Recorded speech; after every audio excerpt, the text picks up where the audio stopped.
According to numerology, numbers have energy, and these numbers have a mystical connection between coinciding events and places. You may find yourself being attracted to certain numbers or certain sequences that make themselves obvious or known to you throughout your day-to-day life. You may also see repeating numbers such as 1111 or 222 or 333. These numbers are said to have their own meaning and their own specific energy. One number we can look to gain insight and wisdom in our lives are life path numbers. When you are born, you create a unique imprint that essentially takes a snapshot of the planets in your own energetic template as you enter the world.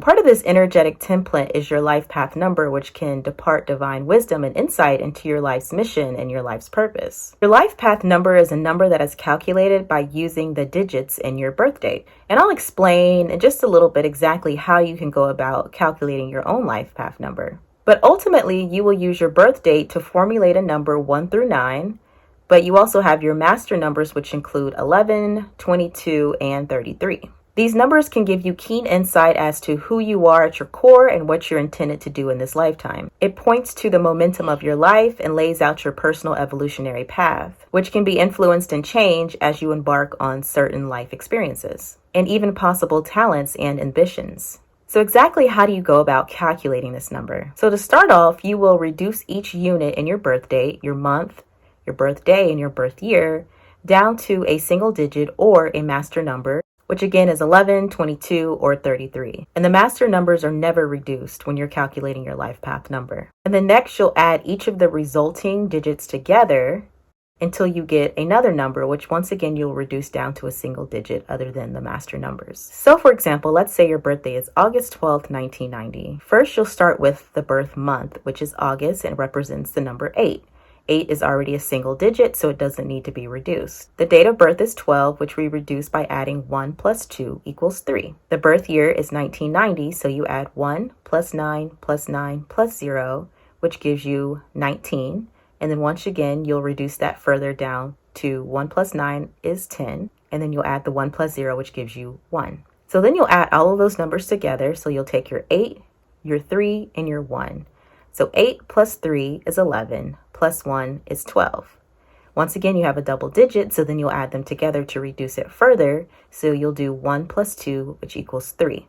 And your life path number is 3. So I just want to give a quick breakdown of the different life path numbers and what they mean and what energy and vibrations they carry. So once you're able to calculate your life path, you can look to these numbers to gain some more insight about your life's path and what your mission is here on this earth at this particular time. Now, I plan to make a video to go more in depth on each of the numbers, but this is just a broad overview so you can just get a general idea of which each number represents. So if you are a life path 1, you are said to have determination. You insist on your right to make up your mind. You love freedom of thought and action, and you don't let anyone or anything stand in your way to reach your intended goals.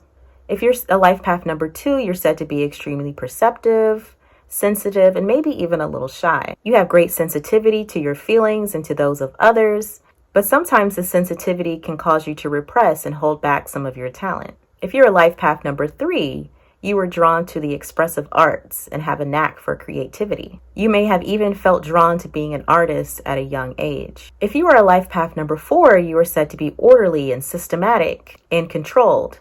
You are decisive and methodical at applying step-by-step processes to solve problems. If you're a life path number 5, you are said to enjoy travel, freedom, and meeting new people. You possess great curiosity and long to explore all parts of life. You like to be involved in several things at once and don't like the idea of being tied down. If you're a life path number 6, you are said to be a healer and a helper. You are capable of giving comfort and aid to those in need and are good at showing up for others. If you're life path number 7, you are said to have a clear sense of yourself as a spiritual being. Your life path is devoted to investigations of the unknown or the mysteries of life. If you are a life path number 8, you are said to have a knack for management in all areas of life, especially business and finances. You understand the material world and you know how to make things happen. If you are a life path number 9, you will spend a lot of your life trying to realize your own version of utopia. You will want to give a lot of money, time, and energy to making the world a better place. And you have a lot of satisfaction in giving to others. Now, moving on to the master numbers. The master numbers are said to possess great energy and are some of the most powerful.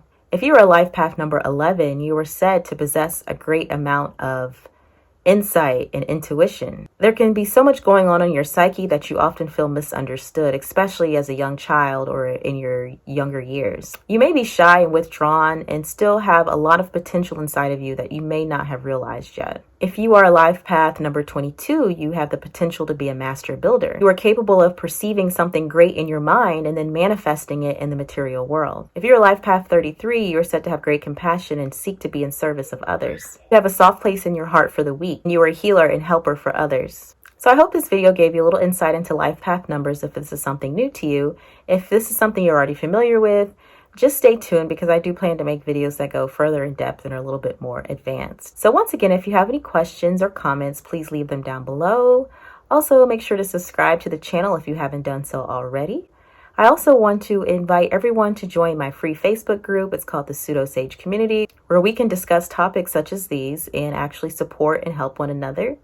Once again, thanks for watching, and I will see you in the next video. Peace.